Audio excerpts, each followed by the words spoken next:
আসসালামু আলাইকুম সবাইকে। আজকের রেসিপি কোকোনাট পিনাট বার। এটি বানাতে যেমন সহজ, খেতে কিন্তু দারুণ মজা। বাচ্চা থেকে বড় সবাই কিন্তু এই রেসিপিটি খুবই পছন্দ করে।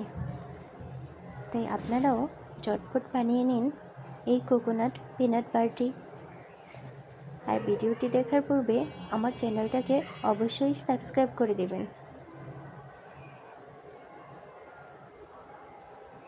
চলুন তাহলে রেসিপিটি শুরু করা যাক। আমি এখানে 1/4 কাপ বাদাম নিয়েছি। বাদামটাকে আমি ভেজে নিয়েছি।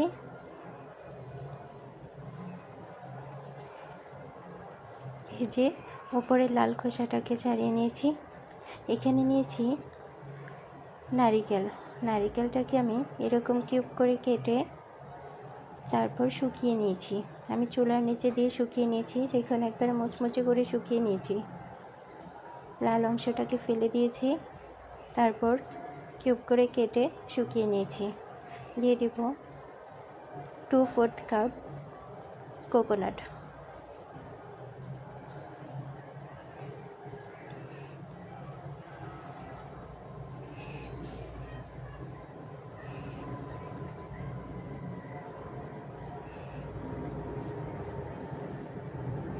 এখন বাদাম আর নারিকেলটাকে ভালোভাবে হাত দিয়ে মিশিয়ে নেব।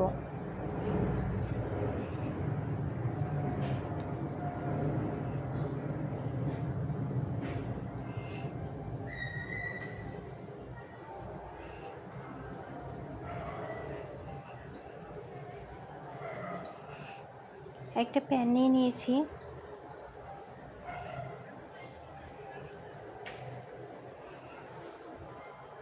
এখন দিয়ে দিব 2/4 কাপ চিনি। আপনারা এখানে গুড় দিয়েও কিন্তু করতে পারেন। আমি চিনিটা ব্যবহার করছি।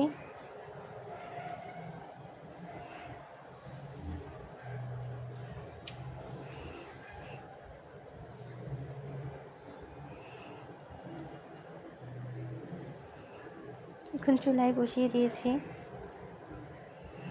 চিনিটাকে আমি ক্যারামেল করে নেব, তাই অপেক্ষা করছি।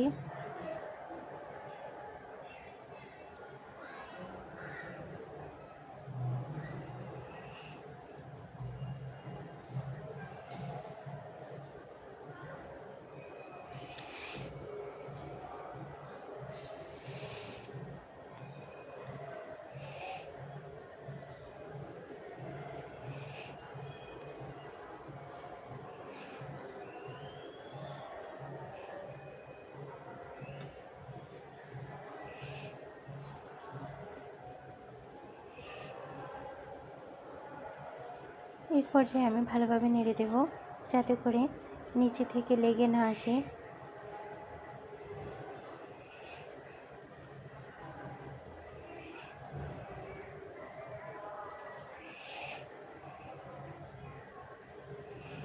ক্যারামেলটা হয়ে গিয়েছে।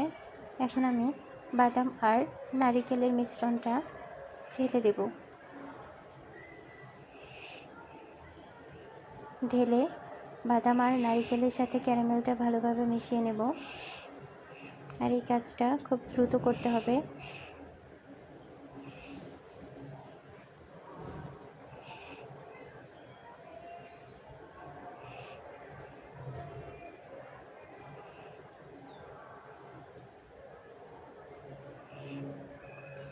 মেশানো হয়ে গেলে দ্রুত অন্য আরেকটা প্লেটে সেট করার জন্য ঢেলে নিতে হবে। গরম গরমই ঢেলে দিতে হবে, নইলে কিন্তু এটা আঠালো হয়ে আসবে, পাতিলে লেগে থাকবে, উঠানো যাবে না। গরম গরম ঢেলে দিতে হবে। আমি একটা স্টিলের প্লেটে ঢেলে নিচ্ছি।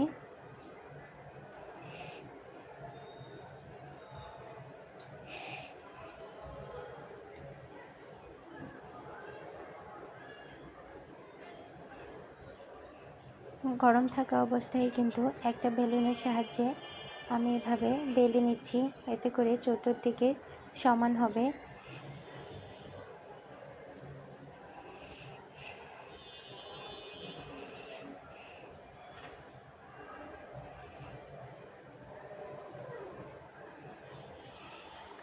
আর এতে নারিকেল দেওয়ার জন্য কিন্তু এর টেস্টটা কিন্তু অনেক বেড়ে যাবে।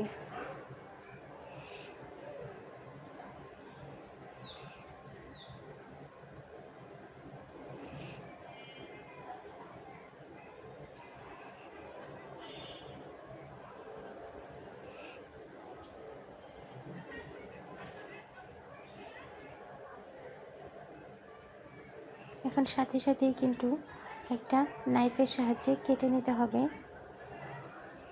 শক্ত হয়ে গেলে কিন্তু এটা কাটা যাবে না।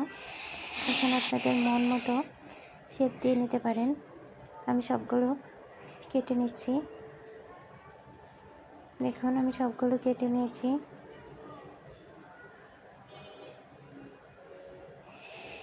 এখন এগুলোকে কিন্তু একটা এয়ারটাইট বক্সে করে আপনারা রেখে দিতে পারেন।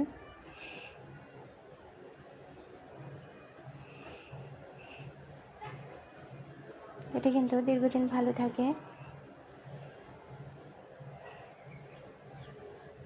যদি আমার ভিডিওটি ভালো লাগে অবশ্যই আমার চ্যানেলকে সাবস্ক্রাইব করে দিবেন।